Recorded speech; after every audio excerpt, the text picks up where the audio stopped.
မင်္ဂလာပါဝိုင်းချွတ်ရဲ့လူချင်းမင်းတွေအတွက်စက်သိန်းတစ်ပေါင်းမကျော်တဲ့ဈေးနှုန်းလေးနဲ့ဈေးနှုန်းကြောင်းနဲ့သွားလာတာလည်းအဆင်ပြေတဲ့နေရာမှာမြေခွက်ကလေးကိုဝယ်လူကြတဲ့ချရတဲ့လူချင်းမင်းတွေကိုအခုဒီလမ်းထဲမှာရှိတဲ့မြေခွက်လေးတစ်ခွက်နဲ့မိတ်ဆက်ပေးမယ်နော်ပုံမှန်မြင်နေရတာတော့49လမ်းကမြိုင်နနာဈေးကြီးပဲဖြစ်ပါတယ်ရှင်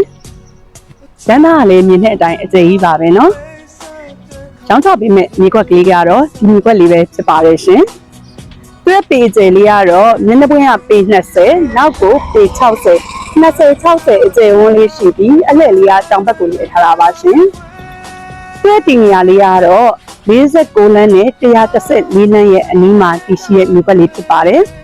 ဆဲဆန်လေးအနေနဲ့ကလည်းကရင်စံလေးနဲ့ရရှိမှာဖြစ်ပါတယ်ရှင်ဟုတ်ကဲ့ရောင်းချပေးမဲ့ဈေးနှုန်းလေးကတော့ကျပ်သိန်း9000နဲ့ရောင်းချပေးသွားမှာဖြစ်ပါတယ်အော်ဈေးတန်းလေးကိုလည်းအဆင်ပြေအောင်ညှိနှိုင်းပေးမယ်နော်မြေခွက်စုကျင်တာပဲဖြစ်ဖြစ်မိသားစုအေးချမ်းချမ်းနေကျင်တာပဲဖြစ်ဖြစ်ဒီမြေခွက်ကလေးကိုဝယ်လို့ကြတဲ့လူချင်းမင်းတွေပိုင်းချိုးအင်းချက်မြေကိုအမြင့်ဆုံးဆက်သွယ်လိုက်ပါနော်ကျေးဇူးတင်ပါတယ်ရှင်